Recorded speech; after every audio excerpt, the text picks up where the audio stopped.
So Phenom, let's talk about some of the obstacles that are in the way of our hyperproductivity today. One pretty common obstacle is when in an organization there are no clear decision makers. A lot of decision makers and managers typically have been put there because they have a certain number of years of experience, but that doesn't make them a leader. And when we say true leadership, what does that really mean? Are you a leader by paycheck? Or are you a leader by, practice? In our organization, sometimes the project lead isn't the person really taking on all these tasks and really owning the vision, but oftentimes they are. And I think it's the honesty and the collaboration to let the natural person who is going to lead the project lead it and lead it to success. You have to acknowledge that people think differently. People have different rhythms, right? We know people who are introverts, we know people who are extroverts, we know people who are night owls, we know people who are very productive in the morning. And some people are creative and some people are system thinkers. So if you know how to recognize people and acknowledge that it is the way they are, you cannot change them, but you know how to put them together in a room and have everybody be creative together and be productive together, that is good leadership. So much about leadership is good communication. And it's not just leadership, it's between your peers and yourself also.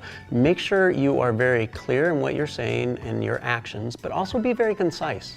We don't want to see people wasting time. This kills productivity. Be concise, be very accurate, and move forward. Keep the ball moving forward. Don't get distracted by these tangents or extraneous circumstances that may not be relevant in what you're doing. And also a good leader is someone who sees a good ideas and sees the bad ideas and knows how to move on when the idea is bad. And there's no ego, there's no feelings being hurt along the way. That is part of the process. And next is nurturing fearlessness and lifelong learning, right?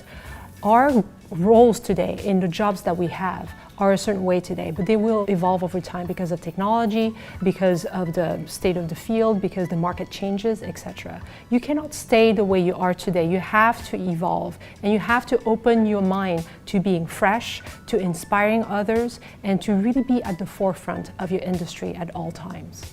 And so leadership isn't really just about commanding people to do things, it's also about delegating.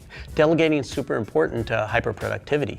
If you can't do something, or maybe you don't have the time to do something, delegate that to someone else. But now that you're delegating, you don't want to micromanage, right? Micromanaging is actually the worst of destroying hyperproductivity. You delegate people, you give them ownership, you allow them to create and do the things that they need to do with a little bit of guidance, but don't watch every single step or move, because that changes the entire rhythm and productivity of the process.